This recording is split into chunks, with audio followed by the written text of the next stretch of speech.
जी हाँ, एक working woman भी जो है वो अपनी फैमिली के लिए काम तो कर रही होती है, उसकी बेहतरी में भी होती है वो, और हत्तुल इम्कान वो यही कोशिश कर रही होती है कि वो इन दोनों चीज़ों को बैलेंस करे, यानी उसका काम और उसका घर। और ये चीज़ बहुत ज़्यादा चैलेंजिंग होती है एक वर्किंग क्लास मदर के लिए, और दोनों रोल्स को फुलफ़िल करना ये उसके लिए एक बहुत चैलेंजिंग टास्क होता है। पहला रोल तो उसका as a being a mother role है, जो कि बहुत ही ज़्यादा इंपॉर्टेंट है, और दूसरा रोल है उसके ऑफिस वर्क का, जो भी रीज़न है उनके काम करने की। और आपको पता है कि काम पे भी बहुत सारी रिस्पॉन्सिबिलिटीज़ होती हैं जो आपने फुलफ़िल करनी होती हैं।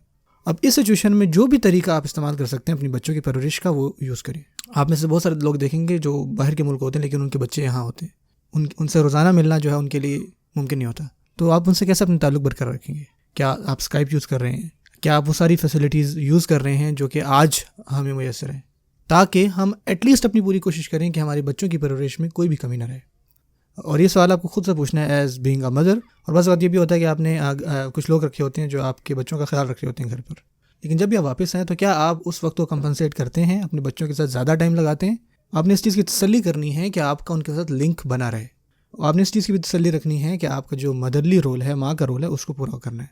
ये आप कर सकेंगे इंशाल्लाह अल्लाह ताला की मदद से, जितना भी आपकी बेस्ट इस्तिताअत होगी। और इसके साथ साथ जो दूसरी चीज़ है ना, प्रोडक्टिविटी से रिलेटेड, जैसे कि सुस्ती छोड़ें और साथ में डेडिकेटेड रहें, फोकस्ड रहें, और हमारा एक गोल हो जिसको हमने अचीव करना है। सो अगर ऐसा है तो इंशाल्लाह अल्लाह ताला की मदद से जो है आप इन दोनों चीज़ों को ना बैलेंस कर पाएंगे। जैसे कि मैंने कहा कि ये दोनों एक चैलेंज है, उन दोनों को वक्त देना, और हमने अपनी बेस्ट एफर्ट करनी है ताकि हम उन दोनों रोल्स के साथ इंसाफ कर सकें।